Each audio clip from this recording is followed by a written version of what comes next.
लायक एहतराम इज्जतमार बिहार के सदर, मौजूदा वक्त बिहार के मेरे अब्दुल इमाम साहब, हमारा छोटा भाई आदिल जो वहाँ पे युवा अध्यक्ष है, सैफ और उनके तमाम दोस्त साहब, अस्सलाम वालेकुम।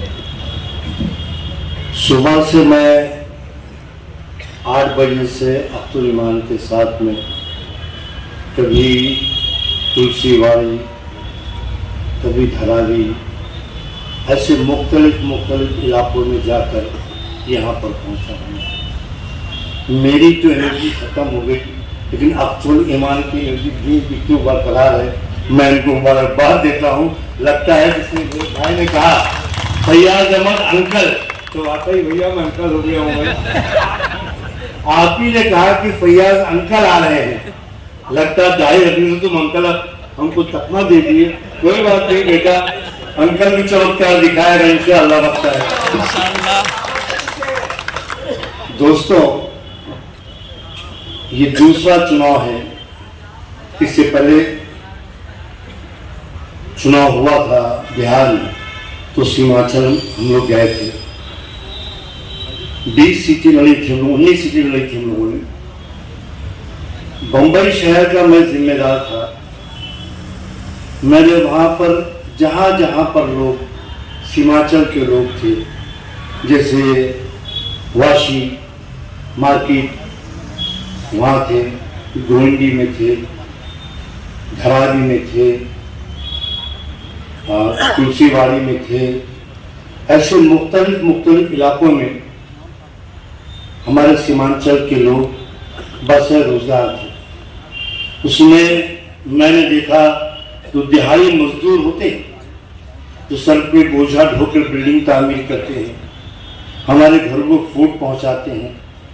माने मुख्तलिफ शोबे में मौजूद लोग थे। हमने उनसे आज भी मुलाकात की और उस वक्त भी मुलाकात की, और एक ही बात हमने कहा, हो सके तो बिहार चले जाएं आप। आज हमारे सामने जो टीम है, जो लोग हैं, वो अमेरिका से आते हैं वोट डालने के लिए। हम बंबई से नहीं जा सकते बिहार? बिल्कुल जा सकते हैं। मेरा भाई, ये आखिरी चुनाव है।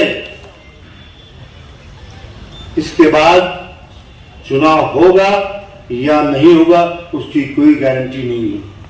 मुल्क का माहौल बहुत बुरी तरीके से मुतासिर है और हम आप सब जानते हैं। अपने बच्चों के मुस्तकबिल को बचाने के लिए, अपनी नस्लों के मुस्तकबिल को बचाने के लिए, अपनी बादगाहों की हिफाजत के लिए हम सबको मुख्तालिफ तौर पर वोटों का इस्तेमाल करना पड़ेगा। हम बोलेंगे काम छोड़ के नहीं जा सकते, काम बाद में भी कर लेना, पहले जाके वोट डालना। आज प्रधानी का चुनाव होता है ना, कहना सब भागते हैं यहां से, जाके वोट डाल के आते वहां पर। इसी तरीके से हमको प्रधानी की चुनाव से बढ़कर इसमें हर फर्द पूरे परिवार के साथ जाए, वोट करे और अपने उम्मीदवार को जिताए। आज की तारीख में हमारा पोलिंग परसेंटेज लो होता है और हमारे सामने जो फिरका परस्त अनासिर है वो मुनज़्ज़म है। 80% वोटिंग करता है वो, हम 50 भी क्रॉस नहीं कर पाते, 40 भी क्रॉस नहीं कर पाते, कहीं 30 भी क्रॉस नहीं कर पाते। ये हमारी कोताहियों का नतीजा है कि आज हमारे सर पर आकर ये बैठ गए। अगर हम मुताबिक होते, हम मजबूत होते, हमारी सोच मजबूत होती, तो इनकी मान इतना जरा नहीं कैंपस पर बैठ सकते थे। तो मेरे अजीज दोस्तों, साथियों, वक्त आ गया। नगारे की पहली थाप पड़ चुकी, मैदान जंग में उतरना बाकी है। उसके लिए कमर कस लो। अपनी नस्लों को बचाने के लिए, अपनी मां बहनों की अजमतों को बचाने के लिए, अपने मुल्क को बचाने के लिए, बाबा साहब अम्बेडकर संविधान को बचाने के लिए हम सब को मुत्तहिद होकर सेकुलर जमात के लोगों को वोट देना पड़ेगा। और अब्दुल इमाम वो शख्स है जिसने बिहार में तनहा खड़ा होकर हर सवालों का जवाब दिया। हर सवाल का जवाब एक आदमी दे सकता है। अगर ये शख्स पार्लियामेंट में पहुंच जाएगा, असद साहब का बाजू बनेगा, फिर क्या होगा आप जानते हैं। तो मेरे अजीज दोस्त साथियों, वक्त आ गया है, समय आ गया है, हमको अपनी लड़ाई को जारी और सही रखना है। अपनी कौम की बका के लिए, अपने बच्चों की बका के लिए, माँ बहनों की अजमतों के लिए, अपनी इबादत गाहों के लिए, मुल्क के संविधान के लिए हमको मुत्तहिद होना पड़ेगा और अपना पोलिंग परसेंटेज 100% करना पड़ेगा, 100%। तब जाकर ये फिरका परस्त ताकत शिकस्त खुर्दा हो जाएगी। शुक्रिया, खुदा हाफिज। अख्तरुल भाई, आज आप मुमरा शहर में आए हैं, आपका जोरदार यहाँ पर स्वागत किया गया है।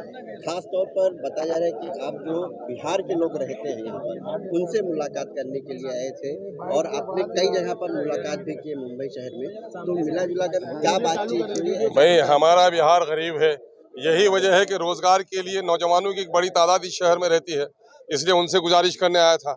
साथ ही शैफ हमारी पार्टी के मजबूत लीडर हैं, इनके जज्बे को सलाम भी करने आया था। कभी इनके लिए कहा था, इनके हौसलों को देखकर कांटों में जो खिलता है, शोलों में जो पलता है, वही गुलशन की तारीख बदलता है। हमारा लीडर है ये, और हम अपील करने आए हैं कि इस वक्त जो पार्लियामेंट का इलेक्शन होने वाला है, उस इलेक्शन में सब कोई मजबूती से MIM का साथ दो। MIM बिहार में किस तरह से चुनावी रणनीति तैयार कर रही है? जिस तरह पिछली बार छल कपट से दूर 5 आए थे, लेकिन 4 लोग कहीं और चले गए। होता तो है। अब की बार जो है किस तरह के उम्मीदवारों का चयन किया जाएगा वहाँ पर? 2-4 बच्चे हों, जो मर जाएं उस पर मातम कर लेता है, उसे भुला देता है। जो बच्चा हयात से रहता है, उसकी तालीम, तरबियत, उसकी तरक्की के लिए बाप काम करता है। हमारी आवाम ने उन लोगों को भुला दिया है और MIM को नए सिरे से ताकतवर बनाने की पूरी कोशिश कर रहे हैं। बिहार में जिस तरह से चुनावी अभी रणनीति चल रही है, अदली बदली हो रही है, अभी नीतीश कुमार ने जो है फिर दोबारा नीतीश कुमार ने राजनीतिक मर्यादाओं को पास किया है, समाजी सियासी कदरों को उसने पामाल किया है और उसने वचनबद्धता और जबान की पाबंदी को तोड़कर बिहार को शर्मिंदा किया है। सियासत में कुर्सी के खातिर इस तरह नहीं करना चाहिए, इसलिए हम लोग कहते हैं ज़मीर बेचकर नीतीश कुमार कुर्सी से प्यार करते हैं। कई सालों से वो यही कारोबार करते हैं। मुमरा शहर के ताल्लुक से सैफ पठान को जो है काफ़ी बार जो है यहाँ से MLA के लिए चुनाव लड़ने के लिए कहा जा रहा है, लेकिन टिकट जो है बताया जा रहा है कि नहीं मिल पा रहा है, दूसरे को मिल रहा है। तो इस बार अगर विधानसभा चुनाव होता है तो किसको मिलेगा? अरे, हम समझते हैं कि हकदार को हक मिलेगा, और ये बात मत समझो कि कभी किसी को अगर पीछे रखा गया है तो अपने मजबूत सिपाहियों को तैयार करने के लिए कभी कभी ज़्यादा दबाया जाता है।